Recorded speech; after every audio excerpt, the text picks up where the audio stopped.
بسم اللہ الرحمن الرحیم۔ السلام علیکم ناظرین، کیسے ہیں آپ سب؟ FG اسلامک وائس میں آپ کا خیر مقدم ہے۔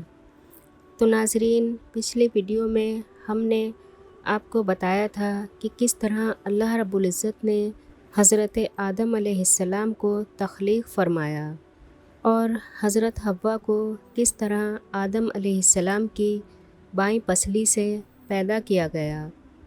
تو آج کی ویڈیو میں ہم آپ کو بتائیں گے کہ کیوں حضرت آدم علیہ السلام اور حضرت حوا کو جنت سے زمین پر اتار دیا گیا۔ ارشاد باری تعالیٰ ہے، اور جب ہم نے فرشتوں کو حکم دیا کہ آدم کو سجدہ کرو تو سب نے سجدہ کیا مگر ابلیس نے نہ کیا۔ وہ جنات میں سے تھا تو اپنے پروردگار کے حکم سے باہر ہو گیا۔ کیا تم اس کو اور اس کی اولاد کو میرے سوا دوست بناتے ہو؟ یعنی وہ جان بوجھ کر اللہ کی اطاعت سے نکل گیا اور اس نے تکبر کی بنا پر اللہ کے حکم کی تعمیل سے انکار کیا۔ یہ اس کی ناپاک فطرت تھی جس نے اسے دھوکہ دیا، کیونکہ وہ آگ سے پیدا کیا گیا ہے۔ حضرت عائشہ رضی اللہ تعالی عنہ سے روایت ہے کہ رسول اللہ صلی اللہ علیہ وسلم نے ارشاد فرمایا، فرشتے نور سے پیدا کیے گئے ہیں، جن آگ کے شعلے سے پیدا کیے گئے ہیں، اور آدم علیہ السلام مٹی سے پیدا کیے گئے ہیں۔ حضرت حسن بصری رحمہ اللہ علیہ نے فرمایا، ابلیس ایک لحظہ بھر بھی فرشتہ نہیں رہا۔ حضرت ابن عباس رضی اللہ تعالی عنہ کہتے ہیں، ابلیس زمین کے ان فرشتوں میں سے تھا جنہیں جن کہا جاتا تھا، اور علم و عبادت میں ان سب سے بڑھ کر تھا، اور اس کا نام عزازیل تھا۔ سورہ اعراف میں اللہ رب العزت نے ارشاد فرمایا کہ شیطان نے کہا کہ مجھے تو تو نے ملعون کیا ہی ہے، میں بھی تیرے سیدھے راستے پر ان کو گمراہ کرنے کے لیے بیٹھوں گا، پھر ان کے آگے سے اور پیچھے سے اور دائیں سے اور بائیں سے غرض ہر طرف سے آؤں گا، اور تو ان میں سے اکثر کو شکر گزار نہیں پائے گا۔ رسول اللہ صلی اللہ علیہ وسلم نے ارشاد فرمایا کہ شیطان انسان کے ہر راستے پر گمراہ کرنے کے لیے بیٹھا ہوا ہے۔ ارشاد باری تعالیٰ ہے، اور ہم نے کہا کہ اے آدم، تم اور تمہاری بیوی بہشت میں رہو اور جہاں سے چاہو بے روک ٹوک کھاؤ پیو، لیکن اس درخت کے پاس نہ جانا ورنہ تم ظالموں میں داخل ہو جاؤ گے۔ لیکن شیطان حضرت آدم علیہ السلام اور حضرت حوا کو بہکانے لگا اور قسمیں کھا کر کہنے لگا کہ یقیناً میں تمہارا خیر خواہ ہوں۔ فرمان الہی ہے کہ پس مردود نے دھوکہ دے کر ان کو معصیت کی طرف کھینچ ہی لیا۔ جب انہوں نے اس درخت کے پھل کو کھا لیا تو ان کے سطر کی چیزیں کھل گئیں، اور وہ بہشت کے درختوں کے پتے توڑ توڑ کر اپنے اوپر چپکانے لگے، یعنی اپنے سطر کو چھپانے لگے۔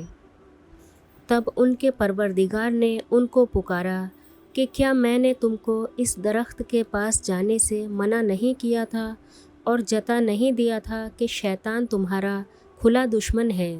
دونوں عرض کرنے لگے کہ اے پروردگار، ہم نے اپنی جانوں پر ظلم کیا، اور اگر تو ہمیں نہیں بخشے گا اور ہم پر رحم نہیں کرے گا تو ہم تباہ ہو جائیں گے۔ ارشاد باری تعالیٰ ہے، اور ہم نے پہلے آدم سے عہد لیا تھا مگر وہ اسے بھول گئے، اور ہم نے ان میں صبر و ثبات نہ دیکھا، اور جب ہم نے فرشتوں سے کہا کہ آدم کے آگے سجدہ کرو تو سب سجدے میں گر پڑے مگر ابلیس نے انکار کیا۔ ہم نے فرمایا کہ آدم، یہ تمہارا اور تمہاری بیوی کا دشمن ہے، تو یہ کہیں تم دونوں کو بہشت سے نہ نکلوا دے، پھر تم تکلیف میں پڑ جاؤ۔ یہاں تم کو یہ آسائش ہوگی کہ نہ تم بھوکے رہو نہ ننگے، اور یہ کہ نہ پیاسے رہو اور نہ دھوپ کھاؤ۔ تو شیطان نے ان کے دل میں وسوسہ ڈالا اور کہا کہ آدم، بھلا میں تم کو ایسا درخت بتاؤں جو ہمیشہ کی زندگی کا ثمرہ دے اور ایسی بادشاہت کہ کبھی زائل نہ ہو۔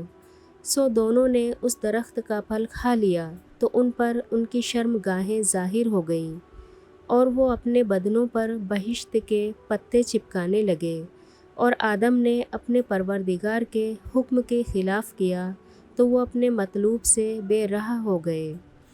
پھر ان کے پروردگار نے ان کو نوازا تو ان پر مہربانی سے توجہ فرمائی اور سیدھی راہ بتائی۔ فرمایا کہ تم دونوں یہاں سے اکٹھے نیچے اتر جاؤ، تم میں سے بعض کے دشمن ہوں گے۔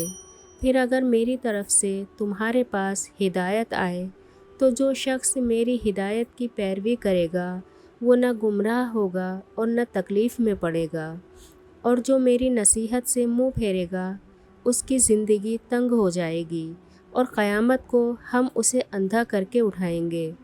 وہ کہے گا کہ میرے پروردگار تو نے مجھے اندھا کر کے کیوں اٹھایا، میں تو دیکھتا بھالتا تھا۔ اللہ فرمائے گا کہ ایسا ہی چاہیے تھا، تیرے پاس ہماری آیتیں آئیں تو تو نے ان کو بھلا دیا، اسی طرح آج تجھے بھلا دیا جائے گا۔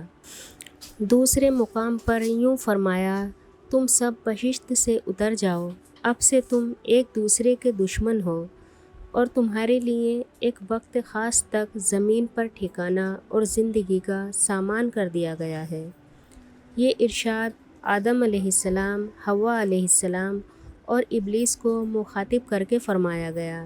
ایک قول کے مطابق سانپ بھی اس میں شامل تھا۔ انہیں حکم دے دیا گیا کہ جنت سے نکل جائیں، جبکہ وہ ایک دوسرے کے دشمن اور مخالف رہیں گے۔ جمہور علماء یہ رائے رکھتے ہیں کہ آدم علیہ السلام کی اولاد سے وعدہ لیا گیا تھا۔ حضرت ابی بن کعب رضی اللہ تعالیٰ عنہ نے فرمایا، اللہ تعالیٰ نے اس دن ان سب کو جمع کیا جو آدم علیہ السلام کی پشت سے قیامت تک پیدا ہونے والے تھے، ان کو پیدا کر کے اور ان کی صورتیں بنا کر انہیں بولنے کی طاقت دی۔ وہ بولنے لگے تو ان سے عہد و پیمان لیا اور انہیں خود ان پر گواہ ٹھہرایا۔ فرمایا، کیا میں تمہارا رب نہیں؟ انہوں نے کہا، ضرور ہے۔ اللہ تعالیٰ نے فرمایا، میں تم پر 7 آسمانوں اور 7 زمینوں کو گواہ بناتا ہوں، اور تم پر تمہارے باپ آدم کو گواہ بناتا ہوں۔ قیامت کے دن یہ نہ کہنا ہمیں اس کا علم نہ تھا۔ یاد رکھو میرے سوا کوئی معبود نہیں اور میرے سوا کوئی مالک نہیں، میرے ساتھ شرک نہ کرنا۔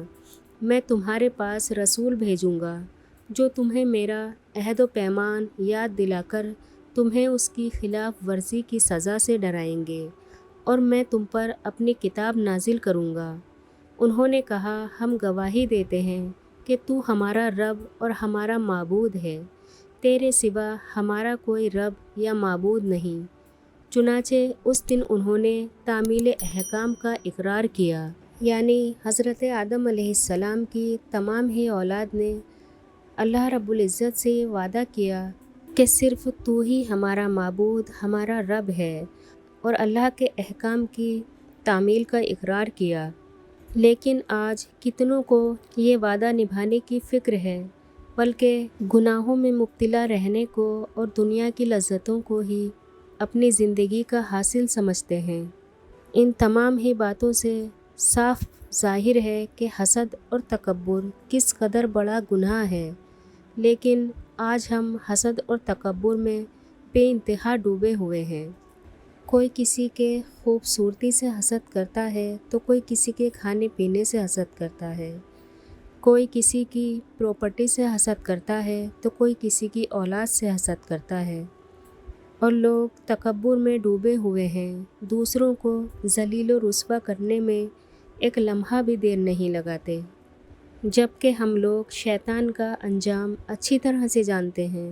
اگر شیطان حضرت آدم علیہ السلام سے حسد نہ کرتا اور تکبر میں نہ پڑتا تو ہمیشہ کے لیے ذلیل و رسوا نہ کیا جاتا، ہمیشہ کے لیے جہنم اس کا ٹھکانہ نہ بنا ہوتا۔ اللہ رب العزت ہمیں تمام گناہوں سے محفوظ رکھے، اپنے نیک بندوں میں شامل فرما لے، حسد اور تکبر جیسے سخت گناہ سے ہماری حفاظت فرمائے، آمین۔ تو آج کے لیے بس اتنا ہی، انشاءاللہ اگلی ویڈیو میں پھر حاضر خدمت ہوں گے۔ اللہ حافظ۔ چینل کو سبسکرائب کریں، ویڈیو کو لائک اور شیئر کرنا نہ بھولیں۔